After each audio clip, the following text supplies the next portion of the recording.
থাকে, ঘরের বাহিরে না থাকে, এটার দায়িত্ব আপনাকে নিতে হবে, বাবাকে নিতে হবে, মাকে নিতে হবে।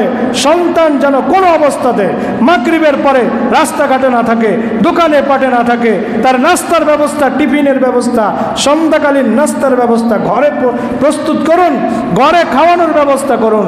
কিন্তু কোনো অবস্থাতেই আপনার ছেলে যে আপনার মেয়ে যেন সন্ধ্যার পরে বাহিরে না থাকে, এটা আপনি বাবা হিসেবে যদি ইনশিওর করতে না পারেন, আপনি ব্যর্থ বাবা, আপনি ব্যর্থ বাবা, আপনার সন্তান জীবনে মানুষ হবে না। এটা আপনাকে ইনশিওর করতে হবে। সন্তান সন্ধ্যার পরে, মাগরিবের পরে সন্তান বাইরে থাকবে না, রাস্তায় থাকবে না, আড্ডা দিবে না, দোকানে যাবে না, বন্ধুদের সাথে মিশবে না। সকল সম্পর্ক মাগরিবের আজানের সাথে সাথে শেষ হয়ে যাবে। সন্তান ঘরে ফিরে আসবে, পড়ার টেবিলে বসবে, পড়া না থাকলে প্রয়োজনে ঘরে বসে থাকবে, কিন্তু বাহিরে থাকবে না। এই দায়িত্ব বাবা হিসাবে আপনাকে গ্রহণ করতে হবে।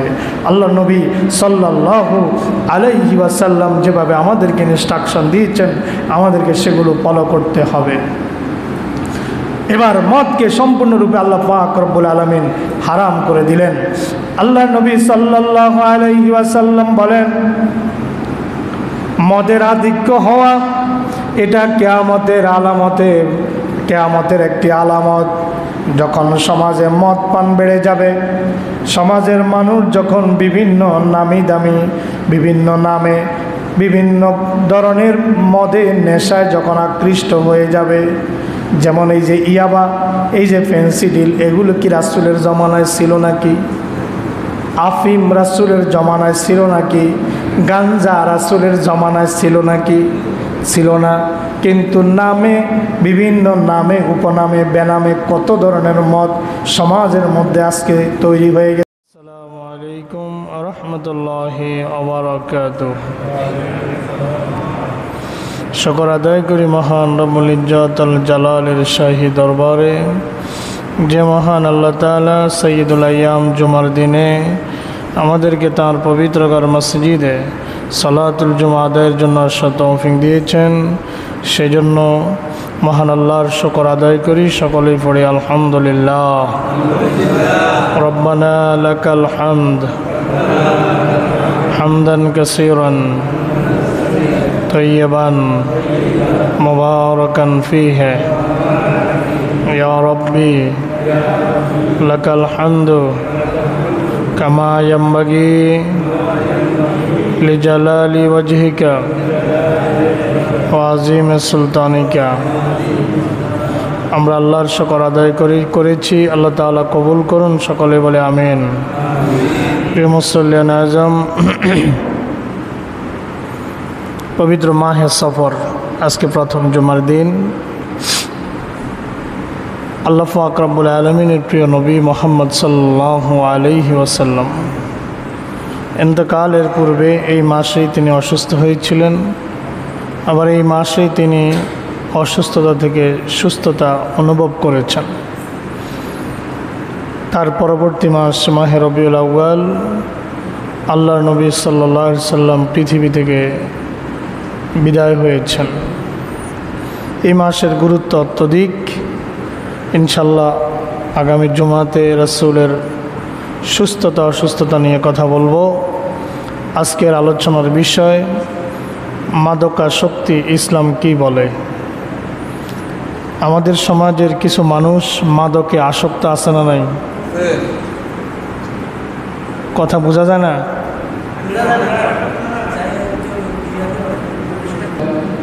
আমাদের আজকের বিষয় মাদকাসক্তি, ইসলাম কি বলে।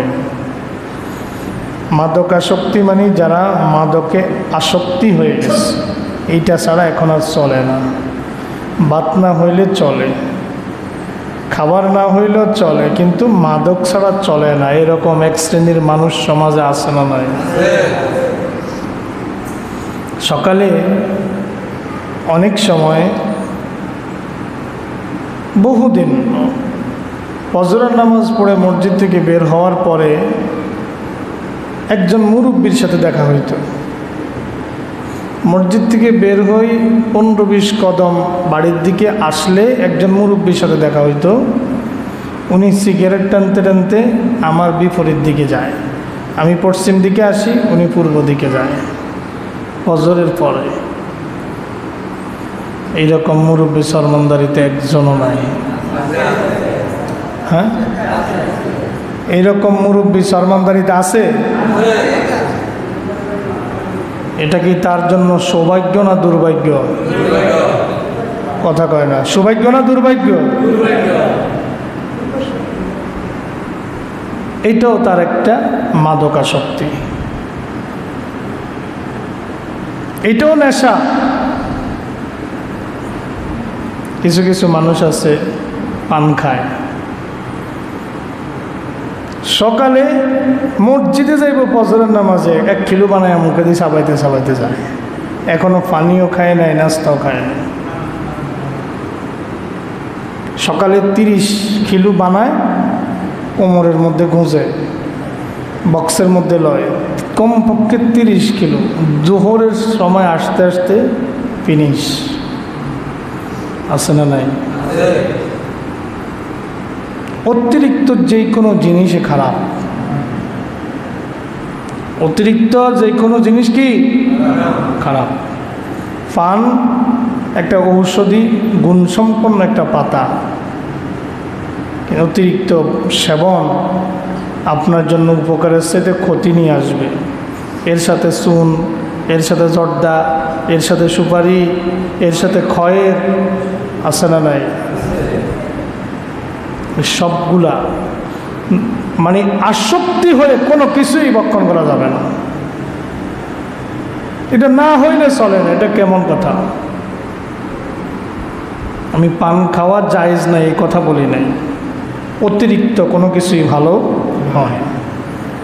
আর যেটা আল্লাহ তাআলা হারাম করেছেন, পান তো আর হারাম না, কিন্তু মদ, জুয়া, এক কথায় নেশা জাতীয় যত দ্রব্য আছে যেটা মানুষের মধ্যে মাতলামি তৈরি করে, মানুষের স্বাভাবিক অবস্থাকে অস্বাভাবিক করে দেয়, ব্রেন স্বাভাবিক কাজ করে না, মস্তিষ্ক বিকৃত হয়ে যায়, ওই জাতীয় সকল জিনিস আল্লাহ তাআলা, আল্লাহ রাসূল সাল্লাল্লাহু আলাইহি সাল্লাম হারাম করে দিয়েছেন। আজকের বিষয় মাদকাসক্তি, ইসলাম কি বলে? আল্লাহ পাক রব্বুল আলামিন সূরাতুল বাকারা আয়াত নাম্বার 219 এর মধ্যে বলেন, ইয়াসআলুনাকা আনিল খামরি ওয়াল মাইসির। ও নবী, তারা আপনাকে প্রশ্ন করে মদ এবং জুয়া সম্পর্কে। কি সম্পর্কে? মদ এবং ইয়াসআলুনাকা, তারা আপনাকে প্রশ্ন করে আনিল খামরে, মদ সম্পর্কে, ওয়াল মাইসিরে, জুয়া সম্পর্কে। আল্লাহ তাআলা বলেন, কুল ফীহিমা ইসমুন কাবীর, আপনি বলে দিন এই দুইটার মধ্যে আছে বড় গুনাহ। ইসমুন কাবীর মানে কি? বড় গুনাহ। ওয়া মানাফিউ লিন-নাস, মানুষের জন্য কিছু উপকারিতাও আছে। ওয়া ইসমুহুমা আকবারু মিন নাফইহিমা, আল্লাহ বলেন উপকারের চাইতে ক্ষতির পরিমাণ অনেক বেশি। এখন উপকার কি? মদ খাইলে সাময়িক শরীরে একটু উত্তেজনা, শক্তি তৈরি হয়, এইটাই উপকার। এছাড়া আর কি কোনো উপকার আছে? আপনি নিজকে বাহাদুর মনে করলেন, জুয়া খেলে আপনি দেখলেন যে রাতারাতি আপনি অনেক টাকা পেয়ে গেছেন। আবার বিপরীত হয়, আপনি একজন যদি জুয়া খেলে টাকাওয়ালা হন, বিপরীতে আরও 3 জন 4 জন তাদের টাকা কি হয়ে যায়? নষ্ট হয়ে যায়, তাদেরগুলোই তো আপনার পকেটে আসে। আল্লাহ বলেন, ইসমুহুমা আকবারু মিন নাফইহিমা, মদ আর জুয়ার মধ্যে যেই পরিমাণ উপকারিতা রয়েছে তার চাইতে অনেক বেশি, অনেক বেশি, অনেক বেশি তোমাদের জন্য ক্ষতি রয়েছে, অনেক বেশি গুনাহ রয়েছে, অনেক বেশি পাপ রয়েছে দুইটার মধ্যে। ওয়ায়াসআলুনাকা মাযা ইউনফিকুন, তারা আপনাকে আরো প্রশ্ন করে তারা কি খরচ করবে। কুলিল আফওয়া কাযালিকা ইউবাইয়িনুল্লাহু লাকুমুল আয়াতি লাআল্লাকুম তাতাফাক্কারুন। কুলিল আফওয়া, আপনি বলেন যেটা তোমাদের অতিরিক্ত তোমরা সেটাই আল্লাহর রাস্তায় খরচ করো। তা আমার আলোচনার বিষয় আয়াতের প্রথম অংশ। তাহলে আল্লাহ বলছেন তারা আপনাকে মদ জুয়া সম্পর্কে প্রশ্ন করে, আপনি বলে দিন এই দুইটার মধ্যে কিছু উপকারিতা আছে, তবে উপকারের চাইতে ক্ষতির পরিমাণ বেশি, পাপের পরিমাণ বেশি। তাহলে আমরা কি সামান্য উপকারের জন্য, সামান্য শারীরিক শক্তি বৃদ্ধির জন্য, সাময়িক উত্তেজনার জন্য কি আমরা পাপ কামাই করব? কথা বলেন, প্রশ্নই আসে না। আল্লাহ পাক রব্বুল আলামিন মদকে একবারে হারাম করে দিতে পারতেন, কিন্তু আল্লাহ তাআলা মদকে একবারে হারাম না করে ধাপে ধাপে হারাম করলেন। কারণ একটাই, মক্কার আবু জাহেল, উতবা, সাহেবাদের মতো অন্যান্য মানুষগুলোও মাদকাসক্ত ছিল। তিনটা তাদের উপজীব্য ছিল, ওয়ার, ওমেন অ্যান্ড ওয়াইন, যুদ্ধ, নারী এবং মদ। এই তিনটা ছাড়া তাদের চলতো না। তারা মদে আকণ্ঠ নিমজ্জিত ছিল। এই জন্য আল্লাহ তাআলা 3 ধাপে মদকে হারাম করেন। এবার আল্লাহ পাক রব্বুল আলামিন কোরআনে মাজিদের সূরাতুল মায়েদা 90 নম্বর আয়াতে মদ সম্পর্কে ইরশাদ করেন, ইয়া আইয়ুহাল্লাযীনা আমানু ইন্নামাল খামরু ওয়াল মাইসিরু ওয়াল আনসাবু ওয়াল আজলামু রিজসুম মিন আমালিশ শাইতানি ফাজতানিবুহু লাআল্লাকুম তুফলিহুন। আল্লাহ পাক রব্বুল আলামিন আমাদের উদ্দেশ্যে আয়াত নাজিল করে দিলেন, ইয়া আইয়ুহাল্লাযীনা আমানু, হে ইমানদারগণ, ইন্নামাল খামরু ওয়াল মাইসিরু ওয়াল আনসাবু ওয়াল আজলামু রিজসুম মিন আমালিশ শাইতান, নিশ্চয় মদ, জুয়া, পূজার বেদি এবং লটারি এইসব শয়তানের অপবিত্র কাজ। এগুলো শয়তানের কি কাজ? মদ, জুয়া, লটারি এবং পূজার বেদি, এগুলো শয়তানের অপবিত্র কাজ। লাআল্লাকুম তুফলিহুন, তোমরা এগুলা থেকে বিরত থাকো, মদ থেকে বিরত থাকো, জুয়া থেকে বিরত থাকো, পূজার বেদি থেকে দূরে থাকো এবং তোমরা লটারি থেকে দূরে থাকো। এগুলো সব শয়তানের অপবিত্র কাজ। যদি তোমরা বিরত থাকতে পারো, লাআল্লাকুম তুফলিহুন, তবে তোমরা সফলতা অর্জন করতে পারবে। মদ ভক্ষণ করে কেউ সফলতা অর্জন করতে পারে না। কোনো মাদকাসক্ত ব্যক্তি হতে পারে নামাজি, সমাজে এমন কিছু মাদক কারবারি আছে, দেখবেন পাঞ্জাবিও লাগাইছে, একদম সাদা দবদবে পাঞ্জাবি গায়ে দেয়, দেখবেন দাড়িও আছে, দেখবেন টুপিও মাথায় দিয়ে ঘুরে, কিন্তু ভিতরে ভিতরে মাদকের কাজ করে। ভিতরে ইয়াবা সালাম দেয়, ভিতরে ভিতরে ইয়াবার ব্যবসা করে। হতে পারে সমাজের চেয়ারম্যান, আপনি তো সম্মানিত মানুষ মনে করেন, হতে পারে ওই চেয়ারম্যানই মাদকের কারবার করে। আপনারা কক্সবাজারে আব্দুর রহমান বদির নাম ভুলে গেছেন? একজন পার্লামেন্ট মেম্বার ছিল, সংসদ সদস্য ছিল, কিন্তু সে ছিল কক্সবাজারের ইয়াবার গডফাদার। জানেন না আপনারা? এটা ইয়াবা চোরাচালানির গডফাদার ছিল। অথচ একজন পার্লামেন্ট মেম্বারের কাজ কি?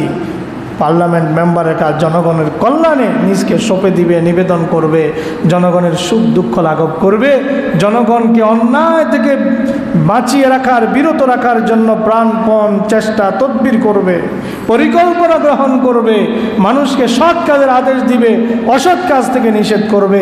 একজন পার্লামেন্ট মেম্বার যদি মাদক কারবারের সাথে, ইয়াবা ব্যবসার সাথে জড়িত হয়, তাহলে সমাজ কার কাছ থেকে নিরাপত্তা লাভ করবে বলেন? শুধু এক পদই নয়, বাংলাদেশের অলিতে গলিতে এরকম অচেনা হাজারো বদিরা আজকে ঘুরে বেড়াচ্ছে। ঠিক না ভাই? ঠিক কথা বলেন। এই ইয়াবা শুধু বাংলাদেশের জন্য তৈরি করে, কোটি কোটি পিস ইয়াবা, কত উপায়ে যে ইয়াবা যে আপনার চালান করে, এটা মাথায় আপনি কল্পনাই করতে পারবেন না। কত উপায়ে তারা ইয়াবা চালান করে। এগুলোর সাথে কারা জড়িত? এগুলোর সাথে ছদ্মবেশী ভালো মানুষরূপী শয়তানগুলা জড়িত। এগুলা টুপিকে ব্যবহার করে, এগুলা দাড়িকে ব্যবহার করে, এগুলা পাঞ্জাবিকে এই সকল অপকর্মের জন্য ব্যবহার করে। আবার দেখবেন যে একটু খোঁজখবর লাগায় দেখবেন এরা হজও করে আসে, এরা উমরাতেও যায়। কথা বুঝেন নাই বোধ হয়। আল্লাহ পাক বলেন, ইন্নামা ইউরিদু শাইতানু আন ইউকিআ বাইনাকুমুল আদাওয়া ইন্নামা ইউরিদু শাইতানু আন ইউকিআ বাইনাকুমুল আদাওয়াতা ওয়াল বাগদা ফিল খামরি ওয়াল মাইসিরি ওয়ায়াসুদ্দুকুম আন যিকরিল্লাহি ওয়া আনিস সালাহ ফাহাল আনতুম মুনতাহুন। আল্লাহ পাক বলেন, শয়তান তো চায় মদ এবং জুয়ার মাধ্যমে তোমাদের মধ্যে পারস্পরিক শত্রুতা এবং বিদ্বেষ তৈরি করতে চায়। পারস্পরিক শত্রুতা এবং বিদ্বেষ তৈরি করতে চায়। মাঝে মধ্যে দেখবেন যে এই মদ এবং ইয়াবা ফেন্সিডিল কারবারিরা আধিপত্য বিস্তার করে একজন আরেকজনকে খুন করে, একজনের সাথে আরেকজনের শত্রুতা তৈরি হয়। এই কথা তো আল্লাহ পাক 1450 বছর আগে বলে দিয়েছেন। ইন্নামা ইউরিদুশ শাইতানু, শয়তান তো চায় আইয়ুকিআ বাইনাকুমুল আদাওয়াতা ওয়াল বাগদা, তোমাদের মধ্যে ঢেলে দিতে চায়, সৃষ্টি করে দিতে চায়, লাগিয়ে দিতে চায় পারস্পরিক শত্রুতা এবং বিদ্বেষ ফিল খামরি ওয়াল মাইসির, মদ এবং জুয়ার মাধ্যমে। আল্লাহ পাক বলছেন, ওয়ায়াসুদ্দুকুম আন যিকরিল্লাহ, এই মদ এবং জুয়ার নেশায় তোমাদেরকে আসক্ত করে তোমাদেরকে আল্লাহর জিকির থেকে, আল্লাহর স্মরণ থেকে তোমাদেরকে বিরত রাখতে চায়, দূরে রাখতে চায়। কথা বলেন, বাস্তবতা আছে না নাই? আল্লাহর কোরআনের একটি লফজ অসত্য হতে পারে না। প্রতিটি লফজের বাস্তবতা আজকের সমাজ ব্যবস্থার দিকে তাকিয়ে আমরা দেখতে পাচ্ছি। ওয়ায়াসুদ্দুকুম আন যিকরিল্লাহ, মদ এবং জুয়ার সাথে সম্পৃক্ত মানুষগুলো মসজিদমুখী নাকি মসজিদ বিমুখ? কথা কয় না। মসজিদমুখী নাকি মসজিদ বিমুখ? মসজিদ বিমুখ। আপনি মসজিদের দিকে আসতেছেন, তারা জুয়ার কারবারে বসে গেছে। কেউ লুডুতে জুয়া খেলতেছে, কেউ ক্যারাম বোর্ডে জুয়া খেলতেছে, কেউ টাসে জুয়া খেলতেছে, কেউ ওই যে IPL-এর খেলায় ওখানে জুয়া লাগায়, কেউ BPL-এ জুয়া লাগায়। এইভাবে কেউ মোবাইলসে গেমসে জুয়া লাগায়, কেউ মোবাইলসে টাস খেলতেছে, সেখানেও জুয়ার সাথে সম্পৃক্ত। আবার কেউ আরেকটু আধুনিক জুয়ার আধুনিক রূপ হচ্ছে এখন আমাদের দেশ সহ সারা বিশ্বে ক্যাসিনো। দেখেন না, বিগত আওয়ামী লীগ সরকার শেষ দিকে এসে ক্যাসিনো সম্রাট, হ্যাঁ এর নাম কি ইসমাইল নাকি কি যেন নাম, তাকে ঢাকা গ্রেপ্তার করেছিল। একটা একটা করে ক্যাসিনো আবিষ্কার হয়েছিল, মনে নেই আপনাদের? সমাজের বড় বড় রাঘব বোয়ালরা সে ক্যাসিনোতে ধরা পড়েছিল। আজকে জুয়ার আধুনিক রূপ হিসেবে এখন আপনার মোবাইলও দেখবেন যে ক্যাসিনোর অ্যাড চলে আসে। এগুলো থেকে আমাদেরকে দূরে থাকতে হবে। আপনার মোবাইলে অ্যাড আসবে, আপনি একটা ওয়াজ দেখবেন যে এর মধ্যে জুয়ার অ্যাড চলে আসছে। আপনি একটা জিনিস গুরুত্বপূর্ণ, একটা ভালো জিনিস আপনি গুগলে সার্চ দিতেছেন, ওই সার্চের মধ্যে দেখবেন আপনি জুয়ার অ্যাড চলে আসছে। আপনি হোয়াটসঅ্যাপে একজনকে কল করবেন, হোয়াটসঅ্যাপ ওপেন করার সাথে সাথে দেখবেন ক্যাসিনোর অ্যাড চলে আসছে। যুবকদেরকে বলছি, তরুণদেরকে বলছি, খবরদার, আজকের এই মোবাইল এটা হচ্ছে ডিজিটাল মাদক। এটা কি মাদক? এটা ডিজিটাল মাদক। তোমাকে ডিজিটাল মাদক থেকে তোমাকে বিরত থাকতে হবে। অ্যাড আসলো আর কৌতূহল বশত ক্লিক করে দিলা, তোমার জীবনের শত শত ঘন্টা এখান থেকে তারা কেড়ে নেবে, তোমার জীবন, তোমার সময়, তোমার সম্পদ তারা কেড়ে নেবে। সুতরাং এই সকল ডিজিটাল মাদক থেকে, মোবাইলের জুয়া থেকে, ব্যক্তিগতভাবে পসরা সাজিয়ে বাগানে, দোকানে, বিভিন্ন স্পটে বসে জুয়া এবং মাদক থেকে আমাদেরকে বিরত থাকতে হবে। মুরব্বীদেরকে বলবো, যেখানে দেখবেন এগুলা বসেছে আপনারা প্রতিবাদ তুলুন। যুবকদেরকে বলবো, প্রতিবাদের আওয়াজ তুলুন। আজকে মদ এবং জুয়ার নেশায় যুব সমাজ ধ্বংসের দ্বার প্রান্তে চলে যাচ্ছে। আমরা যদি বাধা না দেই, আমরা যদি প্রতিরোধ না করি, আমরা যদি প্রতিবাদ না করি, তাহলে আমরাও সমান অপরাধী হয়ে যাব। এই জন্য আসুন আল্লাহর দেওয়া ইনস্ট্রাকশনকে আমরা মেনে নেই। আল্লাহ পাক বলছেন, ফাহাল আনতুম মুনতাহুন ইয়াসুদ্দুকুম আন যিকরিল্লাহি ওয়া আনিস সালাহ। এই মদ আর জুয়া তোমাদেরকে আল্লাহর স্মরণ এবং নামাজ থেকে তোমাদেরকে দূরে রাখে। ফাহাল আনতুম মুনতাহুন, আল্লাহ বলেন, তবে কি তোমরা এই মদ আর জুয়া থেকে বিরত হবে না? আল্লাহ ধমক দিয়ে বলতেছেন, ফাহাল আনতুম মুনতাহুন, তোমরা কি এই মদ আর জুয়া থেকে তোমরা কি দূরে থাকবে না? মদ জুয়া থেকে তোমরা কি বিরত হবে না? কার প্রশ্ন? কার প্রশ্ন? আল্লাহর প্রশ্ন। এই জন্য আসুন আমরা এগুলোকে না বলি। আল্লাহ রাসূল কি বলেন? আল্লাহ রাসূল হাদিসের মধ্যে ইরশাদ করেছেন, যে ব্যক্তি মদ পান করবে দুনিয়াতে, কিয়ামতের দিন আখিরাতে জান্নাতি সুরা দেওয়া হবে, জান্নাতি মদ দেওয়া হবে। ওই মদ আর এই মদ এক মদ না, ওই মদ আর এই মদ এক মদ না। জান্নাতি সুরার মধ্যে কোনো মাতলামি থাকবে না। কি থাকবে না? জান্নাতি সুরার মধ্যে কি থাকবে না? মাতলামি থাকবে না। আন আব্দুল্লাহ ইবনে ওমর রাদিয়াল্লাহু আনহু আন্না রাসূলুল্লাহি সাল্লাল্লাহু আলাইহি ওয়াসাল্লাম ক্বালা মান শারিবাল খামরা ফিদ দুনিয়া সুম্মা লাম ইয়াতুব মিনহা হারুমাহা ফিল আখিরাহ।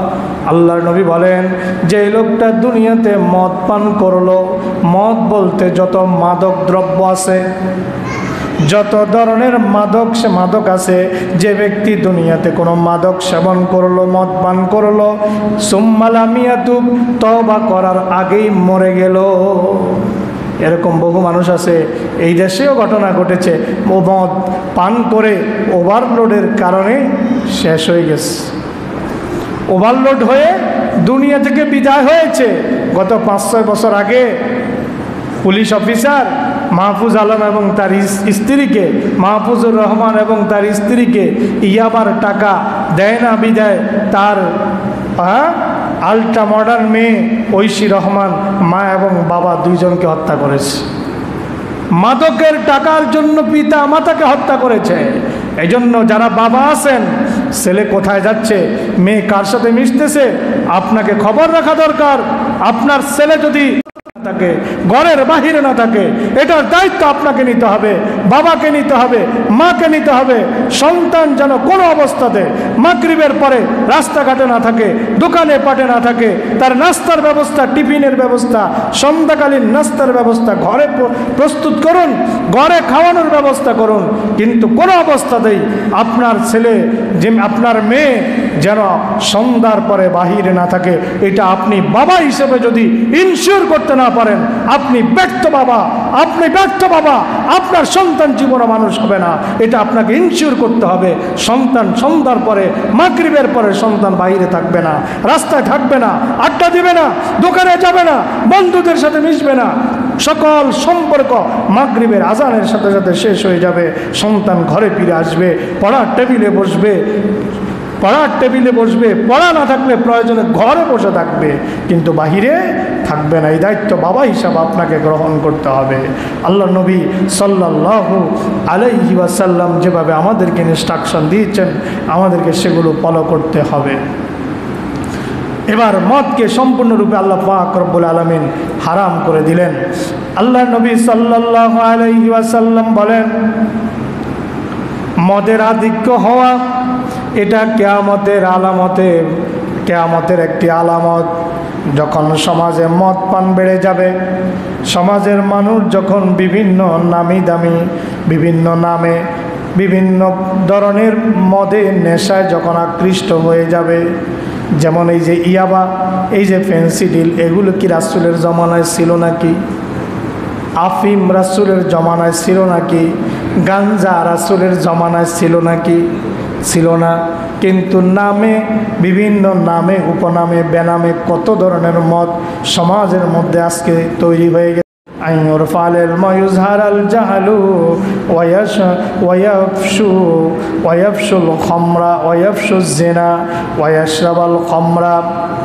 হাদিস কেন? হযরত আনাস ইবনে মালিক থেকে বর্ণিত, তিনি বলেন আনাস ইবনে মালিকিন ক্বালা, হযরত আনাস থেকে বর্ণিত, তিনি বলেন আলা উহাদ্দিসুকা হাদিসান সামাইতুহু মিন রাসূলিল্লাহ, আমি কি তোমাদেরকে এমন একটা হাদিসের কথা বলবো না যেই কথাগুলো আমি রাসূল থেকে শুনেছি। লা ইউহাদ্দিসুকুম আহাদুম বাদি, আমার পরে তোমাদেরকে এই কথাগুলো আর কেউ শোনাবে না। সামিআহু মিনহু, আমি রাসূল থেকে শুনেছি। ইন্না মিন আশরাতিস সাআ, কিয়ামতের আলামত হচ্ছে আইনুর ফাল ইলমু, ইলম উঠে যাবে, ওয়ায়ুজহারাল জাহলু, মূর্খতা বৃদ্ধি পাবে, ওয়ায়াফশুজ জিনা, জিনা ব্যভিচার বেড়ে যাবে, ওয়ায়াশরাবাল খমরু, মদ পান বেড়ে যাবে, ওয়ায়াজহাবুর রিজালু ওয়াতাবকিন নিসা, ওয়ায়াজহাবার রিজালু, পুরুষের সংখ্যা হ্রাস পাবে, ওয়াতাবকিন নিসা, মহিলার সংখ্যা বৃদ্ধি পাবে, হাত্তা ইয়াকুনা লিখামসিনা ইমরাতান কাইয়িমুন ওয়াহিদুন, এমন একটা সময় আসবে 50 জন মহিলার পরিচালক থাকবে, একজন মাত্র পুরুষ। 50 জন মহিলার পরিচালক থাকবে, কয়জন পুরুষ? প্রাইমারি স্কুলগুলো একটু হাঁটি হাঁটি দেখিয়েন, শতকরা 60% মহিলা কোটা। কত পার্সেন্ট? কথা কয় না। 60% প্রাইমারিতে কি কোটা? মহিলা কোটা। এর বাহিরে আছে পোষ্য কোটা, এর বাহিরে আছে মুক্তিযোদ্ধা কোটা, এর বাহিরে আছে উপজাতি কোটা, এরপরে ক্ষুদ্র নৃগোষ্ঠী কোটা, এরকম কোটা কোটা কোটা কোটা। এরপরে কিছু মেয়েরা মেধায়ও চাকরি পায়। প্রাইমারি স্কুলে যায় দেখিয়েন, আমার ঘরের লগে প্রাইমারি স্কুল আছে, একজনও পুরুষ টিচার নাই। বুঝেন নাই বোধ হয়? তো রাসূল যে বলছে এমন একটা সময় আসবে 50 জন মহিলার পরিচালক হবে, পুরুষ একজন। বাস্তবতা দেখা দিয়েছে কি দেয় নাই? সর্বশেষ আদমশুমারি যেটা আওয়ামী লীগ করে গেছে, পুরুষের তুলনায় বাংলাদেশে মহিলার সংখ্যা 18 লক্ষ বেশি। কত লক্ষ? বাংলাদেশে পুরুষের তুলনায় মহিলার সংখ্যা কত বেশি? 18 লাখ বেশি। তাহলে মহিলার সংখ্যা যে রাসূল বলছে বাড়বে, রাসূল এই হাদিসে বলছেন মূর্খতা বৃদ্ধি পাবে। কি বৃদ্ধি পাবে? মূর্খতা। এখন আপনারা বলেন হুজুর ঘরে ঘরে MA পাস, মূর্খতা বৃদ্ধি পেল কই? ঘরে ঘরে MA পাস সার্টিফিকেটদারি, চাকরির ইন্টারভিউ দেন, চাকরির ইন্টারভিউতে 18 লাখ, পাস করে 80,000। কথা বুঝেন না বোধ হয়? কথা বুঝেন না বোধ হয়? চাকরির ইন্টারভিউতে 20 লাখ, পাস করে না 1 লাখ। তার মানে এগুলো সার্টিফিকেটদারি মূর্খ। কথা বুঝেন নাই? হ্যাঁ, কিসের শিক্ষিত? যেই কলম দিয়ে গরিবের চাল চুরি করে, যেই কলম দিয়ে BGF, তারপরে কি বলে বয়স্ক ভাতা, তারপরে এই বিভিন্ন টিআর, কাবিখা, রাস্তার টাকা, মসজিদের টাকা, মাদ্রাসার টাকা চুরি করে যে কলম দিয়ে, এগুলার শিক্ষিত কয় কে? এগুলা কিসের শিক্ষিত? এগুলা কিসের শিক্ষিত? যে শিক্ষা আপনার ভিতরে আলো জ্বালাতে পারে নাই, যে শিক্ষা আপনাকে মানুষ বানাতে পারে নাই, ওটাকে শিক্ষা বলে কে? কিসের শিক্ষা? ওইটার মধ্যে আর মূর্খ মানুষের মধ্যে কোনো পার্থক্য আছে নাকি? কথা বলেন, আছে নাকি? যে শিক্ষা আপনাকে আলোকিত মানুষ করতে পারে না, যে শিক্ষা আপনার মধ্যে মনুষ্যত্ব পয়দা করতে পারবে না, ওই শিক্ষার মধ্যে আর মূর্খ মানুষের মধ্যে পার্থক্য কোথায়? এই জন্য রাসূল সাল্লাল্লাহু আলাইহি ওয়াসাল্লাম বুঝে শুনে বলেছেন যে মূর্খতা বৃদ্ধি পাবে, শিক্ষার হার কমে যাবে, শিক্ষিত মানুষ কমে যাবে, মূর্খ মানুষের পরিমাণ বেড়ে যাবে। রাসূলের একটি কথাও অসত্য নয়। কিয়ামতের আগ পর্যন্ত রাসূলের প্রতিটি কথা বাস্তবায়ন হবেই হবে ইনশাআল্লাহ। আরেকটা হাদিস বলে আজকের আলোচনা শেষ করে দিব, যদিও আরো অনেক হাদিস ছিল। মদের সাথে সম্পৃক্ত 10 ব্যক্তির উপর আল্লাহ রাসূল লানত করেছেন। কত ব্যক্তি? মদের সাথে সম্পৃক্ত মাদকের সাথে সম্পৃক্ত 10 ব্যক্তির উপরে রাসূল লানত করেছেন। আপনি বলবেন আমি তো খাই না, আমি বিক্রি করি। এই জন্য বিড়ি খাওয়া যেরকম হারাম, বিড়ি বেচাও হারাম। কথা বুঝেন নাই? বিড়ি বেশি আপনি যেটা লাভ করছেন ওইটাও হারাম। বিড়ি বিক্রির টাকা আপনার অন্য টাকার সাথে মিশছে, ওই টাকাও হারাম। হাদিস বলবো, একটু যদি ধৈর্য ধরেন 4-5টা মিনিট আমাকে আর সময় দেন, তাহলে আমি হাদিস বলবো। আন আনাস রাদিয়াল্লাহু আনহু ক্বালা, হযরত আনাস থেকে বর্ণিত, তিনি বলেন, লানা রাসূলুল্লাহ সাল্লাল্লাহু আলাইহি ওয়াসাল্লাম, আল্লাহ রাসূল লানত করেছেন, ফিল খামরে আশারাতান, মদের সাথে সম্পৃক্ত 10 ব্যক্তিকে আল্লাহ রাসূল লানত করেছেন।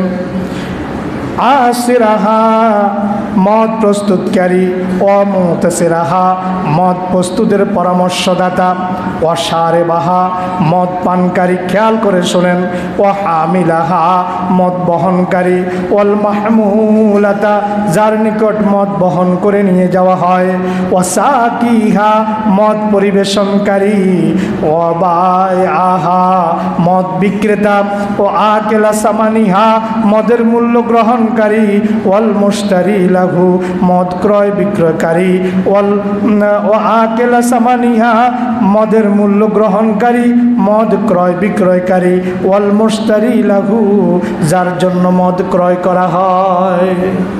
আপনি মদ খান না, বিড়িও খান না, একজনে কইছে, এই ধর 10 টাকা নে, আমার জন্য একটা গোল্ড নিয়ে আয়। হ্যাঁ, এই যে লোকটা গেছে, এই লোকটার উপর আল্লাহ লানত।